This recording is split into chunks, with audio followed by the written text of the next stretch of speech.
欢迎收看辱华的华系列节目第5集。我们知道这些天美国打伊朗，一上来呢就实行了一个非常漂亮的斩首行动，把伊朗的最高领袖哈梅内伊给炸死了。那当然，这一幕是中共非常害怕看到的，所以这些天贴合着中共叙事的这些海外自媒体包括中共自己，都在强烈谴责这个斩首行动。但很奇怪的是呢，这个斩首行动并不是现代战争的一个发明当然，随着科技的发展武器装备的一个进步，包括一些战术的演变现在的这个斩首行动呢，可以非常精准的、非常高效的去达到它的目的。但是我们也要看到，其实这一思想、这一智慧，自古有之。我们现在管它叫斩首行动，但是在这个古代中国我们管这种行为叫什么呢？5个字：擒贼先擒王这大家非常熟悉。那我们今天就把这5个字的一个来龙去脉给大家捋一下。首先，谁发明的这5个字呢？这5个汉字组合在一起，形成这么一个短语。唐代的大诗人杜甫，他曾经写过这么一首诗叫《前出塞9首》9首诗，其中的第6首他是这么写的。第一句：挽弓当挽强，用箭当用长就是说你挑选这个弓箭你得选这个好的强的长的尖锐的选装备的这么一个说法，其实是隐喻那么第2句直接射人先射马，擒贼先擒王这个完全字面意就不给大家解释了。那第3句，杀人亦有限，列国自有疆，就是说你这个战争行为杀人是要有限度的。那每个国家呢，它也有自己的这个疆域划分你不可能征服全世界，你的这个战争行为是必须要有一个限度的。好，第4句非常重要这体现了杜甫的一种人文关怀当然也可以说是他观察战争之后所要探讨的一种战争伦理观。说苟能制清零，岂在多杀伤？这是什么意思呢？苟是如果的意思就是说如果能够制止遏制控制这个侵略的行为或者欺凌的行为你只要能够做到这一步就可以了。你发动战争的一个目的不是为了多杀人所以岂在多杀伤，探讨这个战争的作用和目的。那么他这里面就把擒贼先擒王等于带入到这个中文的这个词库里了。那后人呢就继续的发展于是就有了一个我们非常熟悉的叫36计那其中这个擒贼先擒王呢就列入到这个36计的第18计。那因为这里面呢都是4个字4个字的也有3个字的，什么美人计反间计大部分都是4个字的，所以就把这个先字去掉，简化成了擒贼擒王这36计中的一计。那核心思想呢就是你要抓这个关键人物解决关键的问题，以最小的代价来瓦解全局，对吧？这跟杜甫所说的岂在多杀伤是吧？是一脉相承的，打蛇打7寸，是不是？那么多讲2句关于这个36计这本书很有意思因为最早的这个实体版本呢是发现于1941年，很晚，是吧？现在大家也不知道这本书究竟是谁写的是什么时候写出来的。普遍认为呢是在明末清初的时候根据这些民间的一些故事传说，那么可能是有一个文人把它编纂在一起。形成了这么一本书，还是一个民间智慧的一个汇总这么一个范本。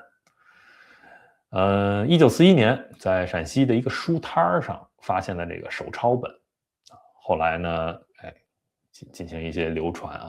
因为当时也并不叫《36计》这本书，只叫一个叫密本兵法。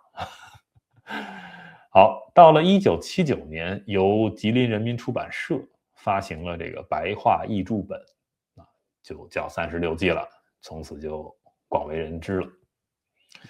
那现在很多人呢，把这个36计和孙子兵法搞混了。我今天还在百度上看到好多这样的标题就说孙子兵法中的36计有这个擒贼先擒王然后开始聊这个斩首行动。首先呢，这两本书是完全没有关系的我们先假设这个36计就是明末清初的时候民间的一个文人写的，那么孙子兵法可不一样，那是公元前春秋时期中国古代著名的军事思想家孙武的著作。36计是这种民间智慧的一个绘本但是孙子兵法是成体系的一本兵书，在整个世界范围内都是享有盛誉的，很多的军事学院、很多的商学院都在研究孙子兵法。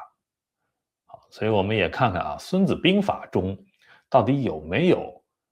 类似擒贼先擒王的这种智慧或者这个谋略呢？我小时候是非常喜欢看孙子兵法的总是觉得好像看懂了能够学到很多。这些话是孙子兵法一开篇说的这个非常熟悉孙子曰：兵者国之大事，死生之地，存亡之道，不可不察也。就是说这个用兵战争准备这些事情是一个国家的大事，对吧？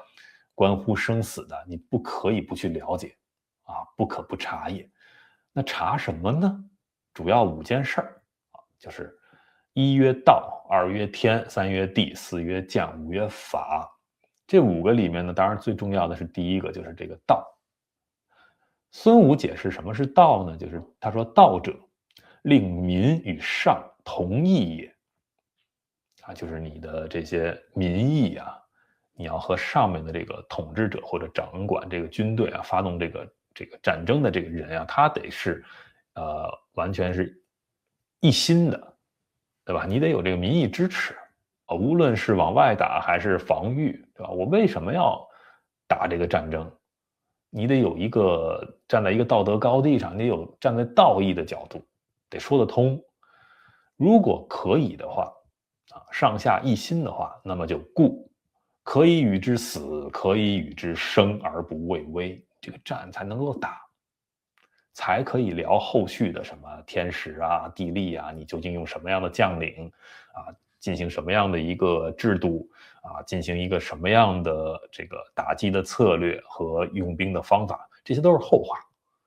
你失道寡助你就打不赢这场战争。所以我们联想到今天这个美国打伊朗这个伊朗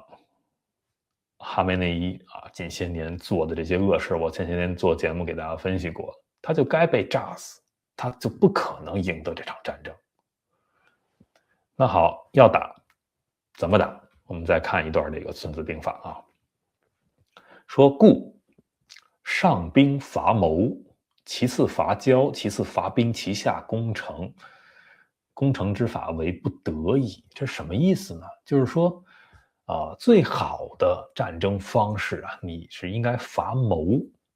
就是从整个战略的角度，就我们今天经常讲的地缘政治全球策略，就你要从这个角度去构建你的整个的这一个战争想要达到的目的，不一定非要进行热战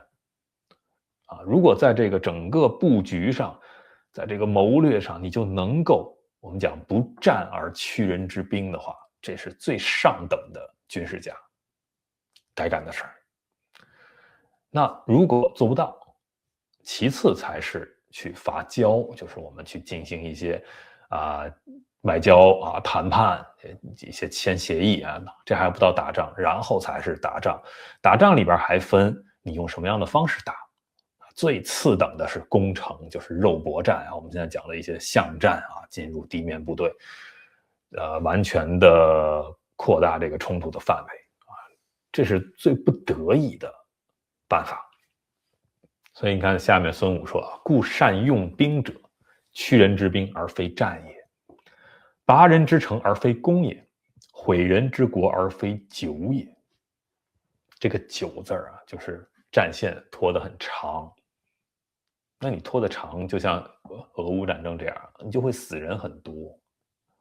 啊，无论是士兵的伤亡还是平民的伤亡，这都是要避免的。就是杜甫所说的啊，岂在多杀伤，是吧？没必要。所以回到这个擒贼先擒王呢，我们就看到，如果可以通过一个斩首行动啊，快刀斩乱麻的把对方的这个最高领袖、这个独裁者给干掉、瓦解掉对方的士气，迅速的不拖那么久的甚至可以不战而屈人之兵，但是再好没有呢。所以这是最上等的谋略在《孙子兵法》里。对吧？后人总结出这个智慧，擒贼先擒王也是一脉相承。所以从这个角度来说呢，我觉得现代战争，尤其是这个科技手段你都可以用这些精准的卫星定位包括一些 AI 的直接实时的数据分析精确制导，可以进行斩首行动，何乐而不为呢？对吧？《孙子兵法》里也是这么讲的，36计里也是这么讲，最高的智慧就在这儿。那当然了，现在美军这个行动已经成功了那后续怎么办呢？还有一个跟中国有关的典故这两天也特别的有意思给大家讲讲，叫释放蒋介石Unleash Chiang。什么叫释放蒋介石呢？这个梗是怎么来的呢？是这样给大家看看。这个卢比奥说这个话，对吧？这个根源呢就在当时这个美国的这个海军的第七舰队在台湾海峡挡着，不让这个蒋介石率领军队反攻大陆。但是呢，我们知道美国的政坛有各种不同的声音所以就有一派的声音呢，就是反对你得支持蒋介石去反攻大陆。他们喊出这个口号就是 Unleash Chiang， 就是释放蒋介石。那在后来呢，这个话术就变成了一个梗，意思就是我们要反击了我们要这个全力以赴了。那再到后来呢，我们知道这个美国的布什家族老布什、小布什都当过美国总统在他们家族内呢，这个话呢也是慢慢的口语化老布什就在打网球的时候，经常说我要释放蒋介石了，其实就是说他自己要放大招的意思。那小布什呢，还在这个基础上去假设出了一个神秘战士Chiang也是这么一个由来。他还送给过这个卢比奥一把剑，上面就印着这个 Unleash Chiang， 就释放蒋介石这一个短语。所以卢比奥也会用这个梗那么他这次这个新闻发布会上说这个话，其实就是美国要后续要全力的去打掉伊朗的这些海军实力、空军实力、防空实力。就在斩首行动之后，我下一步就是要释放蒋介石。所以这两步我觉得做得非常的对做得非常的对，在现代战争就应该这么打。这是可以最就是小限度的控制这个平民的伤亡以及控制士兵的伤亡我把你最高领袖斩首掉了，然后你这指挥瘫痪掉，把这个最邪恶的根源给它拔了，然后再把你的能够去往外去进行这个反击的这些海军、空军、防空，把这些力量都炸掉。我不一定非要去派地面部队去进行巷战，就是孙子兵法里说的攻城没必要。我做到这一步，也许就可以把你拖回到这个谈判桌上来我们再来伐交，是吧？那甚至呢，让你这个政权更迭，这就是从更高层的这个伐谋的角度去重新规划整个这个伊朗以及那片地区的一个未来，这是可以长远的制止这种战争行为的我非常认可，就是目前美国的这2步战略当然都和中国的这个古代的这个兵书和古代的一些智慧有关，对吧？还有这个近代的一些梗，是吧？都很有意思。擒贼先擒王，释放蒋介石，那么伊朗可定矣。好，今天我们就聊到这里，感谢收看、订阅、分享。